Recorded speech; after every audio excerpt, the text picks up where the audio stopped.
12,000 foot की उस बर्फीली ऊंचाई पर, जहां हवा भी शरीर को चीरती हुई महसूस होती है, जहां हर कदम इंसान की सहन शक्ति की परीक्षा लेता है, वहां हिमालय की गोद में एक ऐसा धाम खड़ा है जिसने सदियों से करोड़ों लोगों को अपनी ओर आकर्षित किया है। यह सिर्फ एक मंदिर नहीं, बल्कि रहस्यों, चमत्कारों, आस्था और अनसुलझे प्रश्नों का ऐसा संसार है जिसके सामने दुनिया का सबसे बड़ा तर्क भी कई बार मौन हो जाता है। हम बात कर रहे हैं भगवान शिव के पवित्र धाम केदारनाथ की, उस ज्योतिर्लिंग की जिसके बारे में जितना जाना गया उससे कहीं अधिक आज भी अज्ञात है। कहा जाता है कि भगवान शिव अपने भक्तों से कभी दूर नहीं होते, लेकिन क्या आप जानते हैं कि एक समय ऐसा भी आया जब स्वयं महादेव अपने ही भक्तों से छिपते फिर रहे थे। उन्होंने अपना स्वरूप बदल लिया, अपनी पहचान छिपा ली और हिमालय की दुर्गम घाटियों में जाकर लुप्त हो गए। आखिर ऐसी कौन सी घटना हुई थी कि देवों के देव महादेव अपने दर्शन देने से भी बचने लगे, और जब उन्हें खोज लिया गया तब जो हुआ उसने पूरे हिमालय की पहचान हमेशा के लिए बदल दी। केदारनाथ का सबसे बड़ा रहस्य यही है कि यहाँ भगवान शिव किसी पारंपरिक शिवलिंग के रूप में नहीं विराजते। यहाँ पूजित स्वरूप एक त्रिकोणीय शिला है जिसे बैल की पीठ का कुबड़ माना जाता है। दुनिया के 12 ज्योतिर्लिंगों में यह अकेला ऐसा धाम है जहां भगवान का स्वरूप बाकी सभी स्थानों से बिल्कुल अलग दिखाई देता है। लेकिन यह सिर्फ शुरुआत है।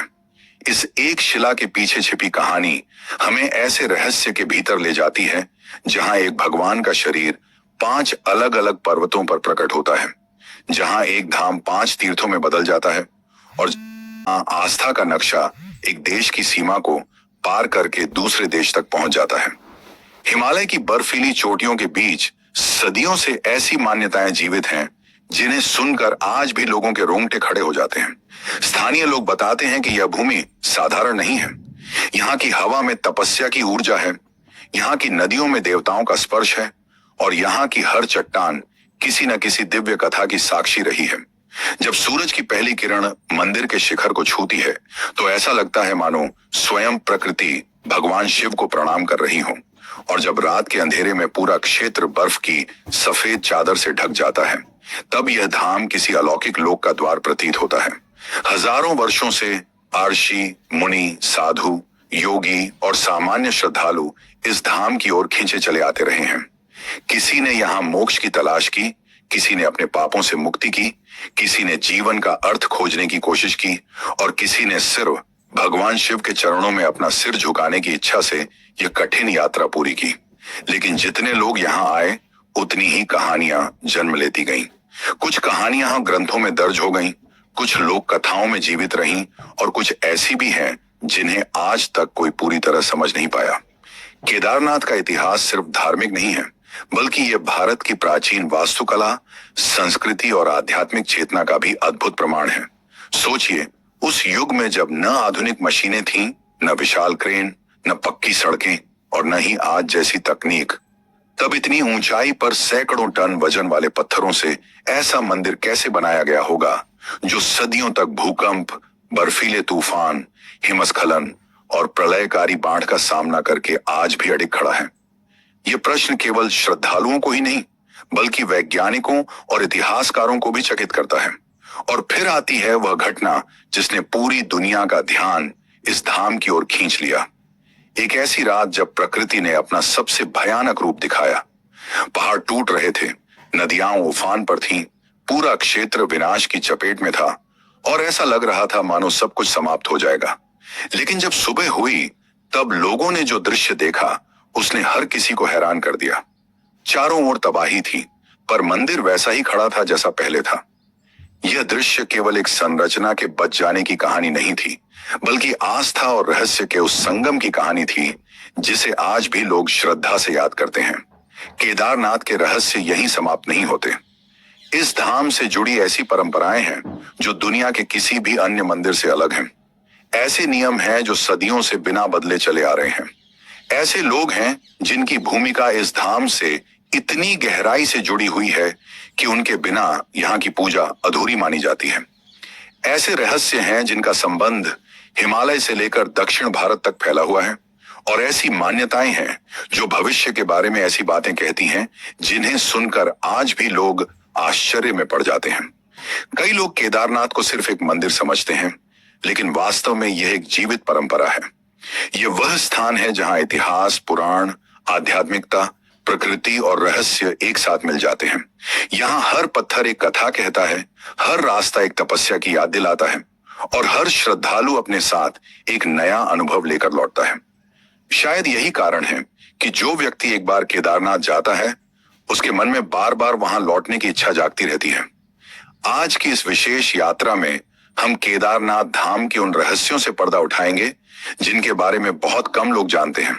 हम उन कथाओं को समझेंगे जो युगों से सुनाई जाती रही हैं, उन घटनाओं को जानेंगे जिन्होंने इस धाम को अद्वितीय बनाया और उन मान्यताओं पर भी नजर डालेंगे जो आज तक करोड़ों लोगों की आस्था का आधार बनी हुई है।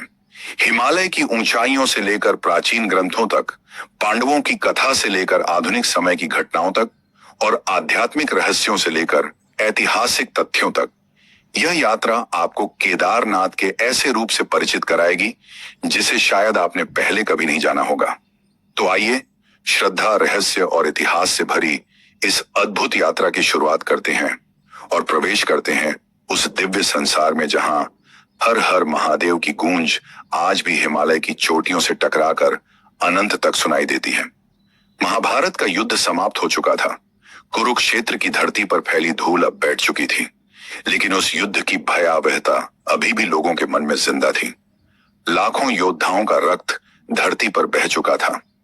हस्तिनापुर का सिंहासन पांडवों को मिल गया था। धर्म की विजय हो चुकी थी, लेकिन इस विजय के पीछे जो कीमत चुकाई गई थी वह इतनी बड़ी थी कि स्वयं विजेता भी शांति का अनुभव नहीं कर पा रहे थे। युधिष्ठिर के मन में हर पल एक ही विचार घूमता रहता था कि क्या यह वास्तव में विजय थी या फिर अपनों के शवों पर खड़ी हुई एक ऐसी सफलता जो जीवन भर आत्मा को कचोटती रहेगी। राजमहल में उत्सव का वातावरण था, लेकिन पांडवों के हृदय में सन्नाटा पसरा हुआ था। भीम को याद आता था कि जिन हाथों ने दुर्योधन का अंत किया, उन्हीं हाथों ने अपने ही कुल का विनाश भी देखा। अर्जुन को हर रात अपने गुरु द्रोणाचार्य और पितामह भीष्म की छवि दिखाई देती थी। नकुल और सहदेव के मन में भी वही पीड़ा थी। वे जानते थे कि युद्ध धर्म के लिए लड़ा गया था, लेकिन धर्म के इस मार्ग पर अनगिनत अपने पीछे छूट गए थे। एक दिन सभी पांडव भगवान श्री कृष्ण के पास पहुंचे। उनके चेहरों पर चिंता साफ दिखाई दे रही थी। युधिष्ठिर ने कहा कि राज्य तो मिल गया, लेकिन मन को शांति नहीं मिल रही। अपनों के वध का बोझ आत्मा पर इतना भारी है कि हर पल पश्चाताप की अग्नि में जलना पड़ रहा है। तब श्री कृष्ण ने उन्हें बताया कि इस पाप से मुक्ति का एक ही मार्ग है। उन्हें स्वयं भगवान शिव की शरण में जाना होगा, क्योंकि केवल महादेव ही ऐसे देव हैं जो सबसे बड़े पापों को भी भस्म कर सकते हैं। श्री कृष्ण की बात सुनकर पांडव तुरंत भगवान शिव की खोज में निकल पड़े। उन्हें विश्वास था कि महादेव उनके पश्चाताप को समझेंगे और उन्हें क्षमा प्रदान करेंगे, लेकिन उन्हें यह नहीं पता था कि इस बार उनकी यात्रा साधारण नहीं होने वाली। जिस भगवान की शरण में वे जा रहे थे, वही भगवान उनसे मिलने के लिए तैयार नहीं थे। पुराणों में वर्णन मिलता है कि महादेव युद्ध में हुए रक्तपात से अत्यंत दुखी थे। उन्होंने देखा था कि एक ही परिवार के लोग एक दूसरे के विरुद्ध खड़े हो गए थे। भाई ने भाई का वध किया, शिष्य ने गुरु पर अस्त्र उठाया और पुत्रों ने अपने कुल की जड़ों को काट डाला। यद्यपि यह सब धर्म की स्थापना के लिए हुआ था, फिर भी उस विनाश ने स्वयं शिव के हृदय को व्यथित कर दिया था। यही कारण था कि जब पांडव उन्हें खोजने निकले, तब महादेव ने उनके सामने प्रकट होने से इनकार कर दिया। पांडव सबसे पहले काशी पहुंचे। उस समय काशी भगवान शिव का प्रिय निवास माना जाता था। उन्हें विश्वास था कि यदि महादेव कहीं मिल सकते हैं तो वह स्थान काशी ही होगा। उन्होंने वहां कई दिनों तक तप किया, पूजा की, प्रार्थनाएं की और भगवान को पुकारा, लेकिन आश्चर्य की बात यह थी कि उन्हें कोई उत्तर नहीं मिला। ऐसा लग रहा था मानो महादेव वहां से कहीं दूर जा चुके हों। वास्तव में शिव वहां से प्रस्थान कर चुके थे।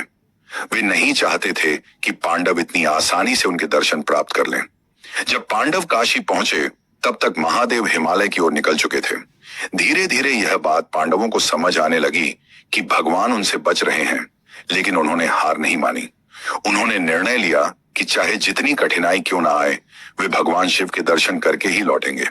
काशी से आगे की यात्रा अत्यंत कठिन थी।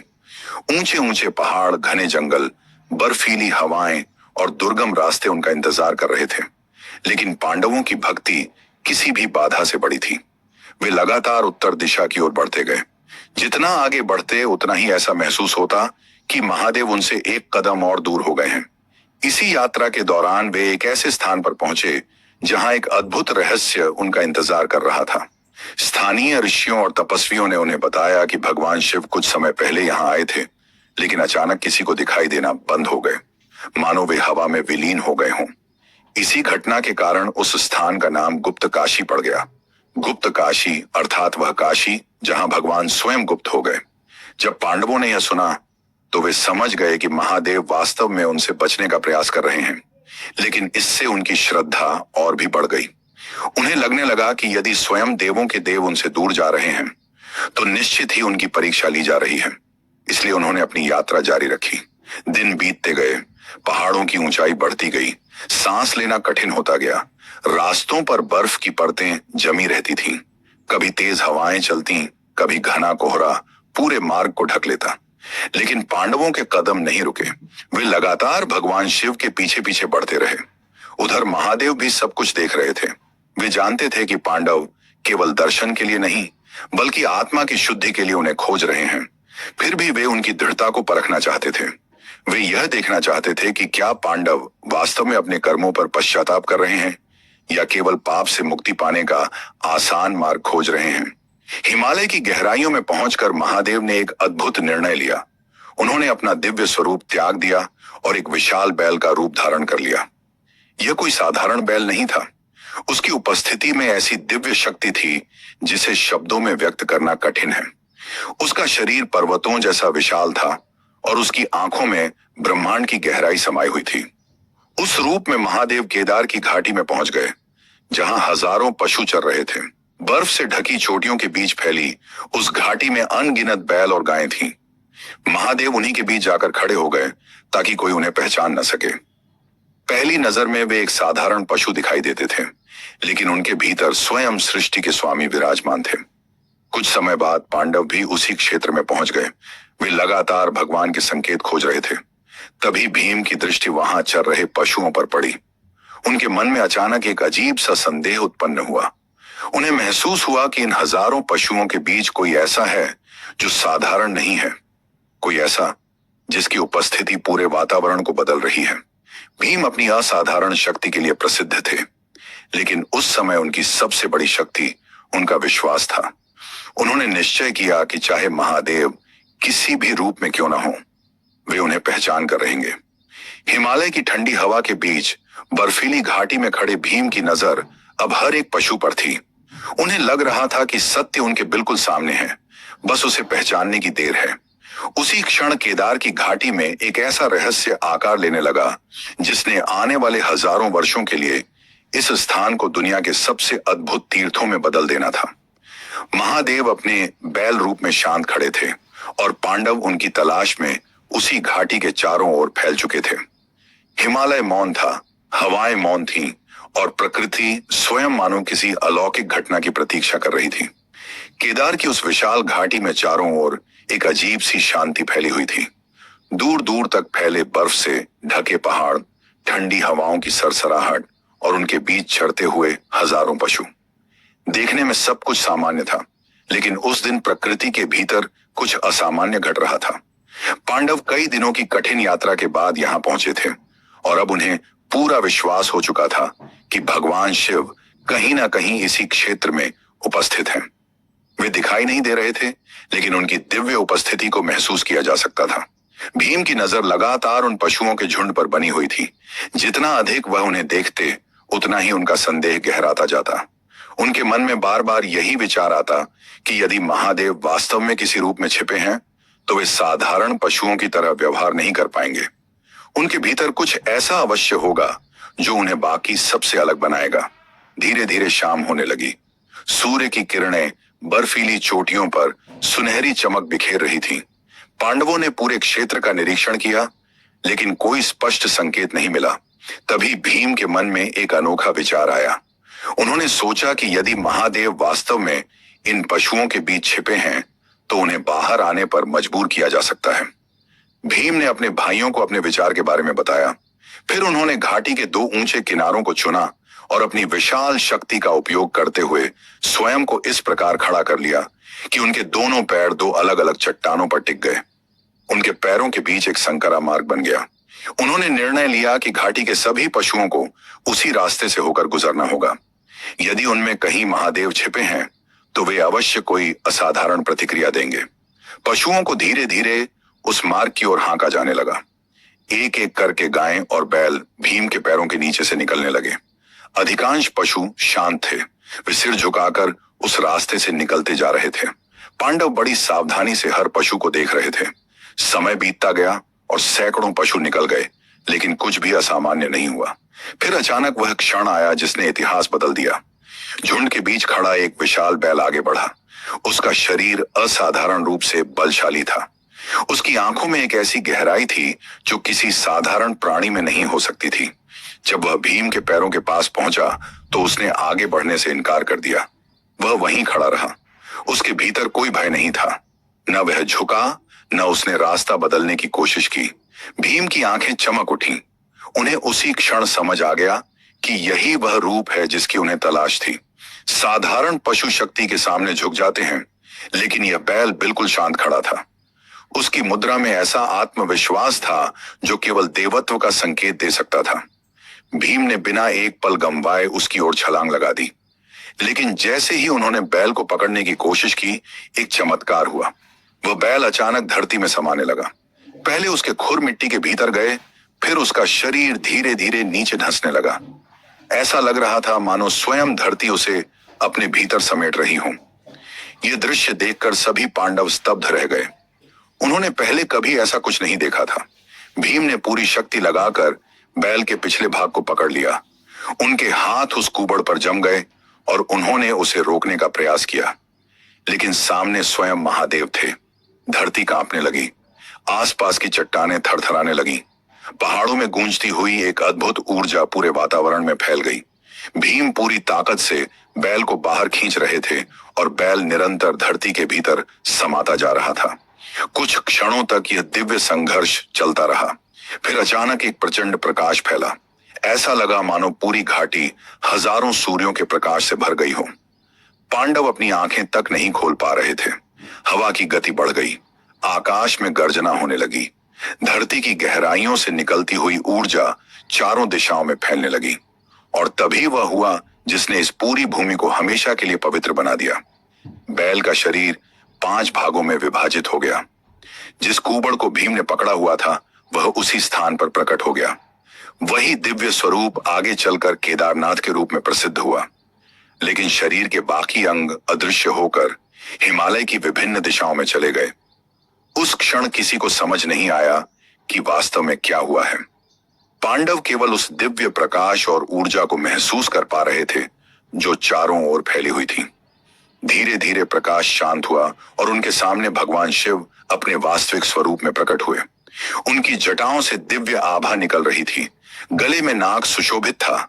त्रिशूल हाथ में था और उनके चेहरे पर वैराग्य तथा करुणा का अद्भुत संगम दिखाई दे रहा था।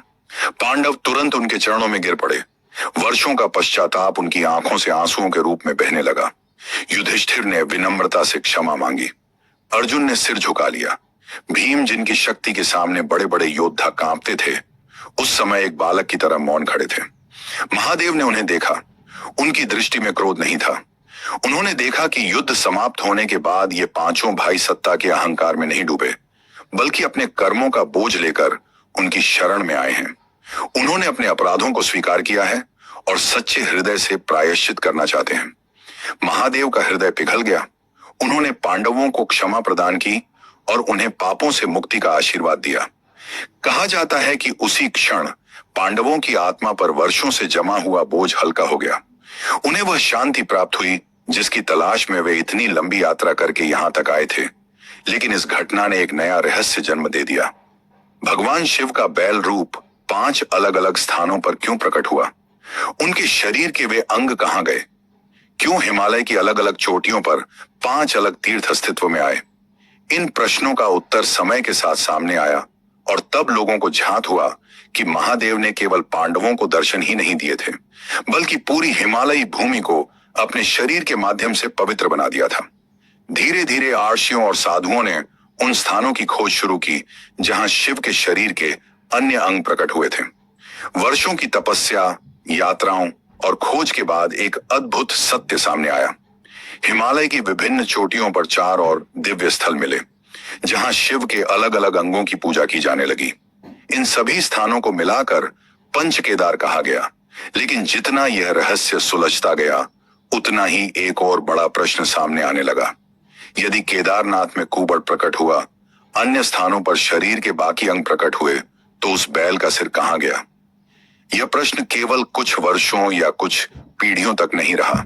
सदियों बीत गईं, राजाओं के राज्य समाप्त हो गए, साम्राज्य बने और मिट गए, आर्षी आए और चले गए, लेकिन शिव के उस खोए हुए मस्तक का रहस्य लोगों की समझ से बाहर रहा। हिमालय की घाटियों में इस बारे में अनेक कथाएं सुनाई जाने लगी। कुछ लोग कहते थे कि वह सिर किसी अज्ञात गुफा में छिपा है। कुछ मानते थे कि वह किसी ऐसी भूमि पर प्रकट हुआ है जहां अभी तक कोई पहुंच नहीं पाया। कुछ का विश्वास था कि समय आने पर स्वयं महादेव उस रहस्य को प्रकट करेंगे। इधर केदार की घाटी धीरे धीरे एक महान तीर्थ में बदलने लगी और ऋषि मुनि वहां आने लगे, साधक तपस्या करने लगे। दूर दूर से श्रद्धालु उस स्थान के दर्शन के लिए पहुंचने लगे जहां स्वयं महादेव ने पांडवों को क्षमा प्रदान की थी। समय बीतता गया, लेकिन उस दिव्य घटना की स्मृति कभी समाप्त नहीं हुई। हिमालय की हवाएं आज भी उस कथा को अपने साथ लेकर चलती हैं। बर्फ से ढकी चोटियां आज भी उस दिन की साक्षी मानी जाती हैं, जब स्वयं महादेव ने बैल का रूप धारण किया था और जब उनके शरीर ने 5 पवित्र धामों को जन्म दिया था। उस दिन के बाद से केदारनाथ केवल एक तीर्थ नहीं रहा, वह भगवान शिव की करुणा, उनकी परीक्षा, उनके रहस्य और उनकी कृपा का ऐसा प्रतीक बन गया जिसकी गूंज आज भी करोड़ों श्रद्धालुओं के हृदय में सुनाई देती है। समय के साथ हिमालय की घाटियों में उस अद्भुत घटना की चर्चा दूर दूर तक फैलने लगी। आर्षि, मुनि, तपस्वी और साधक उन स्थानों की खोज में निकल पड़े जहां भगवान शिव के बैल रूप के विभिन्न अंग प्रकट हुए थे। यह केवल तीर्थों की खोज नहीं थी, बल्कि उस दिव्य रहस्य को समझने का प्रयास था जिसने स्वयं महादेव को 5 अलग अलग स्वरूपों में विभाजित कर दिया था। धीरे धीरे वर्षों की तपस्या, यात्राओं और खोज के बाद उन पवित्र स्थलों का पता चलने लगा जिन्हें आज पूरी दुनिया पंच केदार के नाम से जानती है। सबसे पहले केदारनाथ को पंच केदार का प्रमुख केंद्र माना गया। यही वह स्थान था जहां भगवान शिव का कुबड़ प्रकट हुआ था। समुद्र तल से लगभग 12,000 फुट की ऊंचाई पर स्थित यह धाम केवल एक मंदिर नहीं था, बल्कि उस दिव्य घटना का जीवंत प्रमाण था जिसे पांडवों ने अपनी आंखों से देखा था। यहाँ आने वाला हर श्रद्धालु उस त्रिकोणीय शिला के सामने खड़ा होकर यही महसूस करता है कि वह किसी साधारण पत्थर के सामने नहीं, बल्कि स्वयं महादेव के उस स्वरूप के सामने खड़ा है जिसने पांडवों को क्षमा प्रदान की थी। लेकिन केदारनाथ के अलावा भी हिमालय में 4 और स्थान थे जहां शिव के अन्य अंग प्रकट हुए थे। इन स्थानों तक पहुंचना आज भी आसान नहीं है।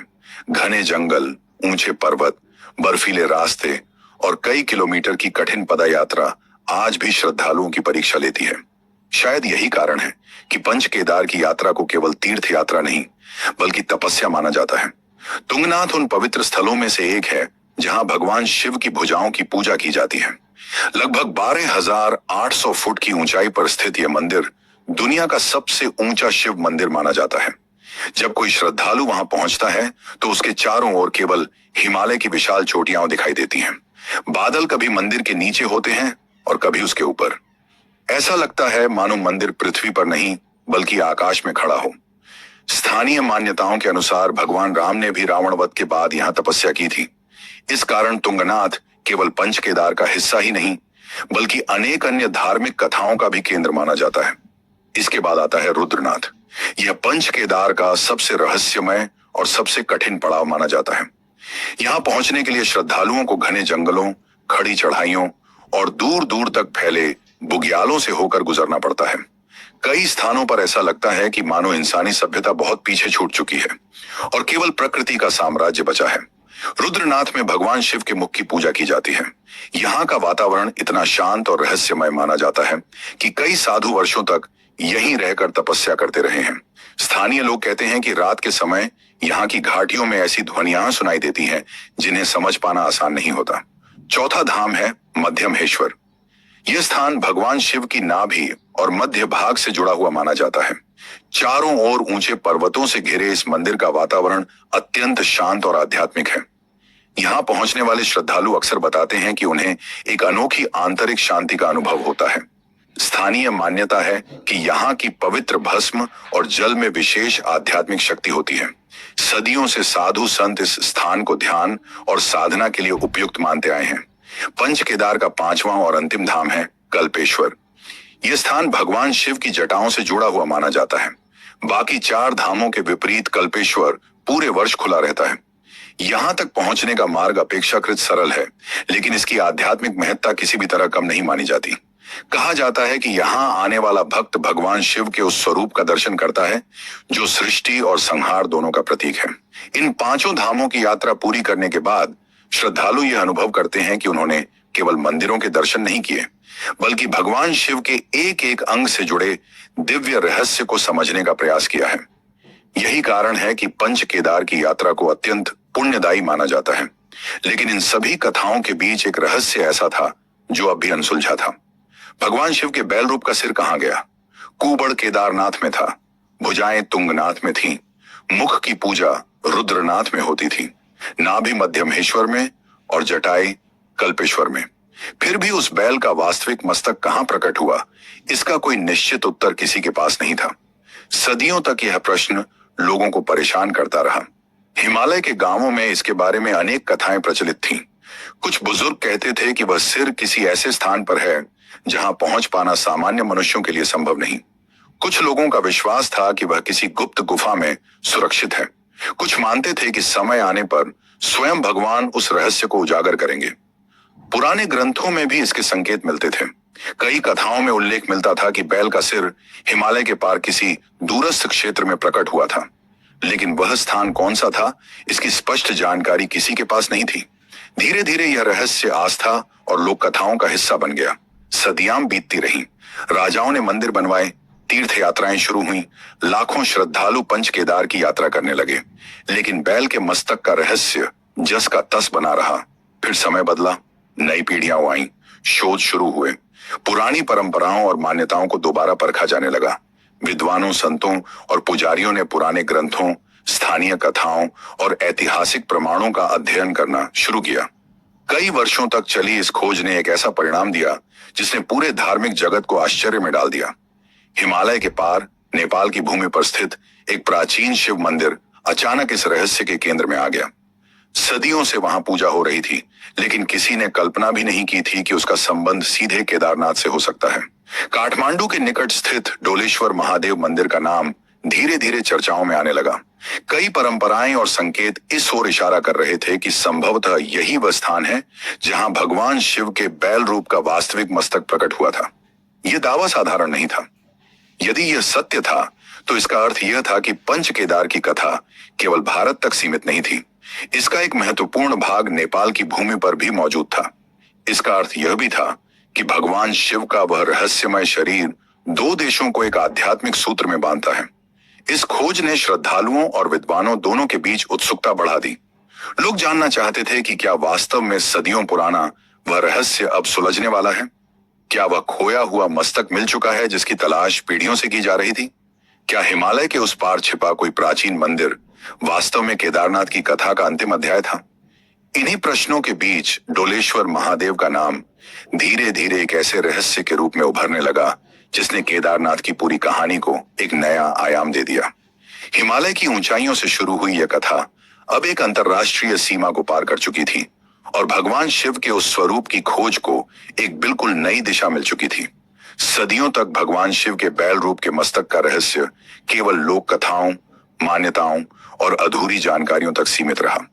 हिमालय के साधु संत इस विषय पर चर्चा तो करते थे, लेकिन कोई भी निश्चित रूप से यह नहीं बता पाता था कि वह स्थान आखिर कहां है जहां शिव का वास्तविक मस्तक प्रकट हुआ था। समय के साथ यह रहस्य इतना पुराना हो गया कि बहुत से लोगों ने इसे केवल एक पौराणिक कथा मान लिया। लेकिन आस्था की दुनिया में कुछ रहस्य ऐसे होते हैं जो समय के साथ खोते नहीं बल्कि और गहरे होते चले जाते हैं। नेपाल की राजधानी काठमांडू के पास भक्तपुर क्षेत्र में स्थित डोलेश्वर महादेव मंदिर सदियों से स्थानीय लोगों की श्रद्धा का केंद्र था। वहां के लोग भगवान शिव की पूजा करते थे, त्योहार मनाते थे और मंदिर को एक प्राचीन शिवधाम के रूप में सम्मान देते थे। लेकिन बहुत कम लोगों को यह अंदाजा था कि यह मंदिर भविष्य में पूरे हिंदू जगत के सबसे बड़े रहस्यों में से एक से जुड़ जाएगा। डोलेश्वर महादेव का इतिहास भी अत्यंत प्राचीन माना जाता है। स्थानीय परंपराओं के अनुसार यह स्थान हजारों वर्षों से पूजनीय रहा है। मंदिर के आसपास रहने वाले लोग मानते थे कि यहाँ विशेष दिव्य ऊर्जा विद्यमान है। कई साधु और तपस्वी वर्षों तक यहाँ साधना करते रहे, लेकिन लंबे समय तक किसी ने इस मंदिर को केदारनाथ की कथा से जोड़कर नहीं देखा। धीरे धीरे कुछ विद्वानों और संतों ने पुराने ग्रंथों का अध्ययन शुरू किया। उन्हें विभिन्न स्रोतों में ऐसे संकेत मिलने लगे जो यह बताते थे कि शिव के बैल रूप का मस्तक हिमालय के पार किसी स्थान पर स्थित है। इन संकेतों को जोड़ने पर कई लोगों का ध्यान नेपाल की ओर गया। वर्षों तक शोध और अध्ययन चलता रहा। फिर वह समय आया जिसने इस रहस्य को एक नई दिशा दी। केदारनाथ धाम के प्रमुख पुजारियों और विद्वानों द्वारा विभिन्न धार्मिक परंपराओं, स्थानीय मान्यताओं और ऐतिहासिक तथ्यों का गहन अध्ययन किया गया। कई यात्राएं की गईं, अनेक संतों से चर्चा हुई और पुराने संदर्भों को दोबारा परखा गया। अंततः यह निष्कर्ष सामने आया कि डोलेश्वर महादेव वही स्थान हो सकता है जहां भगवान शिव के बैल रूप का मस्तक प्रकट हुआ था। जब यह घोषणा सामने आई तो पूरे धार्मिक जगत में चर्चा शुरू हो गई। श्रद्धालु आश्चर्यचकित थे। सदियों से चला आ रहा एक रहस्य मानो अचानक उनके सामने खुल गया था। जो कथा अब तक केवल पंच केदार तक सीमित समझी जाती थी, वह अब एक नए आयाम में प्रवेश कर चुकी थी। इस मान्यता का अर्थ केवल इतना नहीं था कि खोया हुआ स्थान मिल गया। इसका अर्थ इससे कहीं अधिक गहरा था। इसका अर्थ था कि भगवान शिव का वह दिव्य स्वरूप जिसने पांडवों को दर्शन दिए थे, केवल भारत की भूमि तक सीमित नहीं था। उसका एक भाग नेपाल में भी विराजमान था। एक ही कथा, एक ही भगवान और दो अलग अलग राष्ट्र। यह केवल धार्मिक संबंध नहीं था, बल्कि सांस्कृतिक और आध्यात्मिक एकता का भी अद्भुत उदाहरण था। आज भी अनेक श्रद्धालु केदारनाथ और डोलेश्वर महादेव दोनों के दर्शन को विशेष महत्व देते हैं। उनका विश्वास है कि जब तक दोनों स्थानों की यात्रा नहीं की जाती, तब तक शिव के उस दिव्य बैल रूप की कथा पूर्ण नहीं होती। एक ओर हिमालय की ऊंचाइयों में स्थित केदारनाथ है और दूसरी ओर नेपाल की भूमि पर स्थित डोलेश्वर महादेव। दोनों स्थान मिलकर उस रहस्य को पूरा करते हैं जो महाभारत काल से जुड़ा हुआ माना जाता है। लेकिन केदारनाथ की कथा केवल पांडवों और पंच केदार तक सीमित नहीं है। इस धाम की कहानी उससे भी कहीं अधिक पुरानी है। महाभारत का युग आने से बहुत पहले, जब पांडवों का जन्म भी नहीं हुआ था, तब भी यह भूमि दिव्यता और तपस्या का केंद्र मानी जाती थी। पुराणों में वर्णन मिलता है कि इसी क्षेत्र में नर और नारायण नाम के दो महान तपस्वी घोर साधना में लीन थे। धार्मिक मान्यताओं के अनुसार नर और नारायण स्वयं भगवान विष्णु के अवतार माने जाते हैं। हिमालय की इन्हीं बर्फीली चोटियों के बीच उन्होंने वर्षों तक तपस्या की। उनका जीवन केवल एक उद्देश्य के लिए समर्पित था, सृष्टि के कल्याण के लिए दिव्य शक्तियों को प्रसन्न करना। वे प्रतिदिन मिट्टी से एक पार्थिव शिवलिंग बनाते और पूरे विधि विधान से भगवान शिव की आराधना करते। कठोर ठंड, तेज हवाएं और कठिन परिस्थितियां भी उनकी भक्ति को डिगा नहीं सकी। समय बीतता गया। उनकी तपस्या इतनी प्रबल हो गई कि उसका प्रभाव तीनों लोकों में महसूस किया जाने लगा। देवता भी उनकी साधना की चर्चा करने लगे। अंततः उनकी भक्ति से प्रसन्न होकर भगवान शिव स्वयं उनके सामने प्रकट हुए। महादेव का दिव्य स्वरूप देखकर नर और नारायण ने उन्हें प्रणाम किया। भगवान शिव से वरदान मांगने को कहा। यह वह क्षण था जब वे अपने लिए कोई भी वरदान प्राप्त कर सकते थे। वे चाहें तो असीम शक्ति मांग सकते थे, अमृत मांग सकते थे या किसी भी प्रकार का दिव्य वर प्राप्त कर सकते थे। लेकिन उनकी इच्छा कुछ और थी। उन्होंने अपने लिए कुछ नहीं मांगा। उन्होंने भगवान शिव से प्रार्थना की कि वे इसी भूमि पर सदैव निवास करें, ताकि आने वाले युगों में मानव जाति को उनका आशीर्वाद प्राप्त होता रहे। उन्होंने कहा कि यह स्थान केवल उनकी तपस्या का केंद्र न रहे, बल्कि समस्त संसार के लिए एक ऐसा तीर्थ बने जहां आने वाला हर व्यक्ति आध्यात्मिक शांति और मोक्ष का मार्ग प्राप्त कर सके। महादेव उनकी निस्वार्थ भावना से अत्यंत प्रसन्न हुए। उन्होंने उनकी प्रार्थना स्वीकार कर ली और इसी भूमि पर ज्योतिर्लिंग स्वरूप में विराजमान होने का वरदान दिया। यही वह क्षण माना जाता है जब केदार भूमि को भगवान शिव का स्थायी निवास बनने का आशीर्वाद प्राप्त हुआ। इस कथा का महत्व इसलिए भी अधिक है क्योंकि यह बताती है कि केदारनाथ केवल पांडवों की खोज का परिणाम नहीं है। यह धाम उससे भी कहीं अधिक प्राचीन है। पांडवों की कथा ने इसे एक नया अध्याय दिया, लेकिन इसकी पवित्रता और दिव्यता की शुरुआत युगों पहले नर और नारायण की तपस्या से हो चुकी थी। इसी कारण अनेक ग्रंथों में केदारनाथ को केवल एक मंदिर नहीं बल्कि तपस्या की भूमि कहा गया है। यह वह स्थान है जहां भगवान विष्णु के अवतारों ने भगवान शिव को स्थापित किया। यह वह भूमि है जहां देवताओं की उपस्थिति का वर्णन मिलता है। यह वह क्षेत्र है जहां मोक्ष की प्राप्ति को विशेष महत्व दिया गया है। कहा जाता है कि जो व्यक्ति श्रद्धा और विश्वास के साथ इस धाम की यात्रा करता है, वह केवल एक मंदिर के दर्शन नहीं करता, बल्कि उन हजारों वर्षों पुरानी कथाओं और ऊर्जाओं से जुड़ता है, जिन्होंने इस स्थान को संसार के सबसे पवित्र तीर्थों में शामिल किया है। लेकिन इन सभी दिव्य कथाओं के बीच एक और रहस्य छिपा हुआ था। जिस भूमि को स्वयं भगवान शिव ने अपना निवास बनाया, जिस स्थान को नर और नारायण की तपस्या ने पवित्र किया और जहां पांडवों को मोक्ष का मार्ग मिला, उसी भूमि पर खड़ा वह भव्य मंदिर आखिर बना कैसे? 12,000 फुट की ऊंचाई पर, जहां आज भी निर्माण कार्य आसान नहीं है, वहां हजारों साल पहले ऐसा अद्भुत पत्थर का मंदिर किसने बनाया? और वह कौन सा रहस्य था जिसने उसे प्रकृति की सबसे भयानक परीक्षाओं के बाद भी अडिग बनाए रखा? इन प्रश्नों के उत्तर केदारनाथ की कहानी को और भी रहस्यमय बना देते हैं। केदारनाथ धाम की आध्यात्मिक महिमा जितनी अद्भुत है, उतना ही रहस्यमय इसका भव्य मंदिर भी है। जब कोई श्रद्धालु पहली बार इस मंदिर के सामने खड़ा होता है, तो उसके मन में सबसे पहला प्रश्न यही उठता है कि आखिर इतनी ऊंचाई पर, इतनी कठिन परिस्थितियों के बीच हजारों वर्ष पहले ऐसा विशाल पत्थर का मंदिर कैसे बनाया गया होगा? आज आधुनिक मशीनों, हेलीकॉप्टरों और उन्नत तकनीकों के बावजूद हिमालय में निर्माण कार्य करना आसान नहीं माना जाता। लेकिन जिस समय इस मंदिर का निर्माण हुआ, उस समय न आधुनिक उपकरण थे और न ही ऐसी कोई तकनीक जो भारी भरकम पत्थरों को इतनी ऊंचाई तक पहुंचा सके। मंदिर के चारों ओर नजर दौड़ाने पर विशाल पत्थरों की दीवारें दिखाई देती हैं। इन पत्थरों का आकार इतना बड़ा है कि उन्हें देखकर आज भी इंजीनियर और वास्तु विशेषज्ञ आश्चर्य में पड़ जाते हैं। कई पत्थरों का वजन कई टन तक माना जाता है। सबसे बड़ी हैरानी की बात यह है कि इन पत्थरों को जोड़ने के लिए आधुनिक सीमेंट या गाड़े का उपयोग नहीं किया गया। फिर भी सदियों से ये पत्थर इतने मजबूती से एक दूसरे से जुड़े हुए हैं कि समय, मौसम और प्राकृतिक आपदाएं भी इन्हें अलग नहीं कर सकी। वैज्ञानिकों ने जब इस मंदिर की संरचना का अध्ययन किया, तो उन्हें पता चला कि इसका निर्माण एक विशेष तकनीक से किया गया था। इस तकनीक में पत्थरों को इस प्रकार एक दूसरे के ऊपर और बीच में फिट किया जाता था कि पूरा ढांचा एक ही इकाई की तरह कार्य करे। यदि भूकंप आए तो झटका पूरे ढांचे में फैल जाए और किसी एक हिस्से पर अधिक दबाव न पड़े। यही कारण माना जाता है कि इतने भूकंपों और प्राकृतिक आपदाओं के बावजूद मंदिर सुरक्षित बना रहा। मंदिर जिस स्थान पर स्थित है, वह भी अपने आप में एक रहस्य माना जाता है। चारों ओर ऊंचे पर्वत हैं। सर्दियों में कई कई फुट बर्फ जम जाती है। तापमान शून्य से बहुत नीचे चला जाता है। तेज बर्फीले तूफान आम बात है। ऐसी जगह पर किसी भी संरचना का लंबे समय तक सुरक्षित रहना असाधारण माना जाता है। लेकिन केदारनाथ मंदिर ने केवल कुछ वर्षों या कुछ दशकों की परीक्षा नहीं झेली, बल्कि सदियों तक प्रकृति के सबसे कठिन रूपों का सामना किया है। इतिहासकारों और वैज्ञानिकों के बीच एक विशेष चर्चा लंबे समय से होती रही है। कई शोधों में यह संभावना व्यक्त की गई कि मध्यकालीन कालखंड में हिमालय के ग्लेशियरों के विस्तार के दौरान यह मंदिर लंबे समय तक बर्फ की मोटी परतों से ढका रहा होगा। कुछ अध्ययनों में यह भी कहा गया कि सदियों तक बर्फ और ग्लेशियरों के दबाव के बावजूद मंदिर को कोई गंभीर क्षति नहीं पहुंची। यदि यह बात सही है, तो यह अपने आप में एक असाधारण घटना है।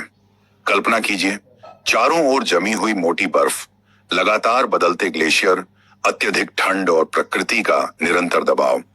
ऐसी परिस्थितियों में सामान्य संरचनाएं कुछ ही वर्षों में नष्ट हो जाती हैं, लेकिन जब बर्फ पिघली, तब यह मंदिर फिर भी अपनी जगह पर अडिग खड़ा मिला। यही कारण है कि कई लोग इसे केवल वास्तुकला का चमत्कार नहीं, बल्कि दिव्य संरक्षण का प्रमाण भी मानते हैं। मंदिर की स्थापना और पुनर्निर्माण की चर्चा करते समय एक नाम अवश्य सामने आता है, आदि शंकराचार्य। आदि शंकराचार्य भारतीय आध्यात्मिक इतिहास के सबसे प्रभावशाली संतों में गिने जाते हैं।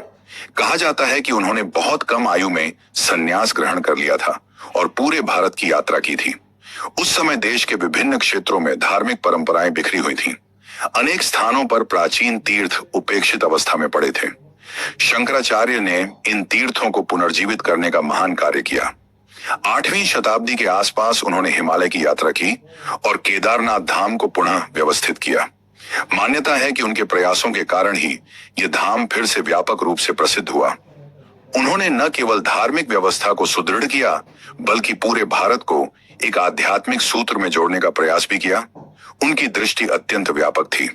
उन्होंने उत्तर में बद्रीनाथ, दक्षिण में रामेश्वरम, पश्चिम में द्वारका और पूर्व में जगन्नाथपुरी को जोड़कर 4 धाम की अवधारणा को स्थापित किया। उस समय जब लंबी यात्राएं अत्यंत कठिन थीं, तब पूरे भारत को एक धार्मिक और सांस्कृतिक धागे में बांधना अपने आप में एक असाधारण उपलब्धि थी। केदारनाथ इस विशाल आध्यात्मिक व्यवस्था का एक महत्वपूर्ण केंद्र बन गया। लेकिन आदि शंकराचार्य के जीवन का सबसे रहस्यमय अध्याय भी इसी धाम से जुड़ा हुआ माना जाता है। परंपराओं के अनुसार उन्होंने अपने जीवन के अंतिम दिनों में केदारनाथ की यात्रा की। कहा जाता है कि यहीं उन्होंने अपनी अंतिम साधना पूरी की और यहीं उनकी देह का अंत हुआ। मंदिर के पीछे स्थित स्थान को उनकी समाधि से जोड़ा जाता है। सदियों से श्रद्धालु इस स्थान को अत्यंत श्रद्धा से देखते आए हैं। उनका विश्वास है कि जिस संत ने पूरे भारत को एक आध्यात्मिक सूत्र में जोड़ा, उसकी अंतिम स्मृति भी भगवान केदारनाथ के चरणों में ही स्थापित हुई। लेकिन केदारनाथ की परंपराओं में एक और ऐसी बात है जो लोगों को चकित कर देती है। हिमालय की ऊंचाइयों पर स्थित इस मंदिर की मुख्य पुजारी परंपरा का संबंध सीधे दक्षिण भारत से है। आज भी केदारनाथ के मुख्य पुजारी, जिन्हें रावल कहा जाता है, परंपरागत रूप से केरल के नंबूदरी ब्राह्मण समुदाय से चुने जाते हैं। यह परंपरा सदियों से चली आ रही है। सोचने वाली बात है कि उत्तराखंड के हिमालय में स्थित एक मंदिर की पूजा व्यवस्था का केंद्र हजारों किलोमीटर दूर दक्षिण भारत से कैसे जुड़ा हुआ है। लेकिन यही तो सनातन परंपरा की विशेषता है। यहाँ दूरी मायने नहीं रखती, बल्कि परंपरा और आध्यात्मिक संबंध महत्वपूर्ण होते हैं। हर वर्ष जब मंदिर के कपाट खुलते हैं, तब धार्मिक विधियों के अनुसार पूजा अर्चना का क्रम प्रारंभ होता है। लाखों श्रद्धालु दर्शन के लिए आते हैं, लेकिन इस पूरी व्यवस्था के पीछे सदियों पुरानी परंपराएं कार्य करती रहती हैं, जिन्हें आज भी पूरी श्रद्धा के साथ निभाया जाता है। मंदिर के भीतर होने वाली पूजा, विशेष अनुष्ठान और विभिन्न धार्मिक प्रक्रियाएं केवल बाहरी व्यवस्थाएं नहीं हैं। इनके पीछे हजारों वर्षों का विश्वास और परंपरा जुड़ी हुई है। यही कारण है कि केदारनाथ केवल एक पर्यटन स्थल नहीं, बल्कि जीवित आध्यात्मिक परंपरा का केंद्र माना जाता है। लेकिन इस मंदिर का सबसे बड़ा रहस्य अभी भी बाकी था। साल के 6 महीने यह धाम पूरी तरह बर्फ से ढक जाता है। मंदिर के कपाट बंद हो जाते हैं। आसपास इंसानों की आवाजाही लगभग समाप्त हो जाती है। भारी बर्फबारी के कारण पूरा क्षेत्र वीरान हो जाता है। न कोई श्रद्धालु, न कोई पुजारी, न कोई दैनिक पूजा। फिर भी जब 6 महीने बाद मंदिर के कपाट दोबारा खोले जाते हैं, तो अनेक ऐसी बातें दिखाई देती हैं जो लोगों के मन में नए प्रश्न खड़े कर देती हैं। आखिर उन महीनों में इस धाम की रक्षा कौन करता है? उस बंद मंदिर के भीतर क्या होता है? और क्यों स्थानीय लोग मानते हैं कि जब इंसान वहां नहीं होते, तब देवताओं का पहरा शुरू हो जाता है? केदारनाथ की कहानी का यह अध्याय उन रहस्यों में से है जिनके बारे में सुनकर आज भी श्रद्धालुओं के मन में आश्चर्य और श्रद्धा दोनों एक साथ जाग उठते हैं। केदारनाथ धाम की सबसे रहस्यमयी परंपराओं में से एक वह समय माना जाता है जब सर्दियों की शुरुआत के साथ मंदिर के कपाट बंद कर दिए जाते हैं। सामान्य रूप से किसी भी मंदिर में पूजा पाठ प्रतिदिन होता है। श्रद्धालु आते जाते रहते हैं और धार्मिक गतिविधियां निरंतर चलती रहती हैं। लेकिन केदारनाथ का स्वरूप बिल्कुल अलग है। यहाँ वर्ष के लगभग 6 महीने ऐसे होते हैं जब पूरा क्षेत्र बर्फ की मोटी चादर के नीचे दब जाता है और मानव जीवन लगभग असंभव हो जाता है। अक्टूबर और नवंबर के आसपास जब हिमालय में ठंड बढ़ने लगती है, तब केदारनाथ धाम के कपाट विशेष धार्मिक विधियों के साथ बंद किए जाते हैं। यह केवल एक प्रशासनिक प्रक्रिया नहीं होती, बल्कि एक अत्यंत महत्वपूर्ण धार्मिक अनुष्ठान माना जाता है। हजारों श्रद्धालु इस अवसर को देखने के लिए उपस्थित रहते हैं। मंदिर में विशेष पूजा की जाती है, भगवान केदारनाथ का श्रृंगार किया जाता है और फिर पूरे विधि विधान के साथ शीतकालीन यात्रा की तैयारी शुरू होती है। जब कपाट बंद होते हैं, तब भगवान केदारनाथ की उत्सव डोली उखीमठ स्थित ओंकारेश्वर मंदिर ले जाई जाती है। सर्दियों के दौरान वहीं उनकी पूजा होती है। उखीमठ उस समय केदारनाथ का अस्थायी निवास माना जाता है। स्थानीय लोग और श्रद्धालु पूरे सम्मान के साथ भगवान का स्वागत करते हैं और अगले 6 महीनों तक वहीं नियमित पूजा अर्चना जारी रहती है। लेकिन सबसे बड़ा रहस्य ऊपर हिमालय की उस वीरान घाटी में छूट जाता है। कपाट बंद होने के बाद पूरा क्षेत्र धीरे धीरे बर्फ से ढकने लगता है। कुछ ही समय में कई कई फुट बर्फ जम जाती है। रास्ते गायब हो जाते हैं। तेज हवाएं चलती हैं। तापमान इतना नीचे चला जाता है कि सामान्य जीवन असंभव हो जाता है। पूरे क्षेत्र में केवल प्रकृति की आवाज सुनाई देती है। न कोई यात्री, न कोई पुजारी, न कोई सुरक्षाकर्मी। कई महीनों तक मंदिर पूरी तरह अकेला खड़ा रहता है। लेकिन परंपरा के अनुसार कपाट बंद करते समय मंदिर के भीतर एक अखंड ज्योति प्रज्वलित की जाती है। यही वह बात है जिसने सदियों से लोगों को आश्चर्य में डाला हुआ है। स्थानीय मान्यताओं के अनुसार यह ज्योति पूरे शीतकाल के दौरान भगवान की उपस्थिति का प्रतीक मानी जाती है। श्रद्धालुओं का विश्वास है कि जब 6 महीने बाद कपाट दोबारा खोले जाते हैं, तब यह दिव्य ऊर्जा उसी प्रकार अनुभव की जाती है जैसे मंदिर कभी बंद हुआ ही न हो। हिमालय के गांवों में रहने वाले बुजुर्ग आज भी बताते हैं कि सर्दियों के दौरान जब पूरी घाटी सुनसान होती है, तब भी यह स्थान कभी निर्जीव नहीं होता। उनका विश्वास है कि उन महीनों में स्वयं देवता इस धाम की रक्षा करते हैं। विशेष रूप से भैरवनाथ का नाम इस संदर्भ में सबसे अधिक लिया जाता है। केदारनाथ मंदिर से कुछ दूरी पर स्थित भैरवनाथ मंदिर को इस पूरे क्षेत्र का रक्षक माना जाता है। स्थानीय परंपराओं के अनुसार जब केदारनाथ के कपाट बंद हो जाते हैं, तब पूरे धाम की सुरक्षा की जिम्मेदारी भैरवनाथ संभालते हैं। इसी कारण अनेक श्रद्धालु केदारनाथ के दर्शन के बाद भैरवनाथ मंदिर जाना आवश्यक मानते हैं। पहाड़ों में रहने वाले लोग एक पुरानी मान्यता सुनाते हैं। उनका कहना है कि जो व्यक्ति केवल केदारनाथ के दर्शन करके लौट जाता है और भैरवनाथ को प्रणाम नहीं करता, उसकी यात्रा अधूरी मानी जाती है। चाहे इसे आस्था कहें या परंपरा, लेकिन इस विश्वास ने सदियों से लोगों के मन में एक विशेष स्थान बना रखा है। केदारनाथ केवल पूजा का स्थान नहीं है, बल्कि यह उन लोक विश्वासों का भी केंद्र है जो पीढ़ियों से एक पीढ़ी से दूसरी पीढ़ी तक पहुंचते रहे हैं। इन्हीं मान्यताओं के बीच एक और बात लोगों को चकित करती है। सर्दियों में जब पूरा क्षेत्र वीरान होता है, तब भी स्थानीय लोग इस भूमि को जीवंत मानते हैं। उनका विश्वास है कि यहाँ की ऊर्जा कभी समाप्त नहीं होती। यही कारण है कि जब कपाट दोबारा खुलते हैं, तब हजारों श्रद्धालु उस क्षण के साक्षी बनने के लिए दूर दूर से आते हैं। कपाट खुलने का दिन किसी उत्सव से कम नहीं होता। महीनों तक बर्फ में ढके रहने के बाद जब मंदिर के द्वार खोले जाते हैं, तब पूरा वातावरण भक्ति और उत्साह से भर जाता है। घंटियों की ध्वनि, मंत्रोच्चार और श्रद्धालुओं की जयकार पूरे क्षेत्र में गूंज उठती है। ऐसा लगता है मानो स्वयं हिमालय भी इस क्षण का स्वागत कर रहा हो। लेकिन केदारनाथ के इतिहास में एक ऐसा दिन भी आया था जब इस धाम की परीक्षा किसी परंपरा या मौसम ने नहीं, बल्कि प्रकृति के सबसे भयानक रूप ने ली थी। वह वर्ष था 2013। जून का महीना था। हजारों श्रद्धालु केदारनाथ यात्रा पर आए हुए थे।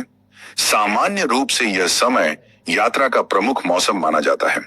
मंदिर में दर्शन करने वालों की लंबी कतारें थीं।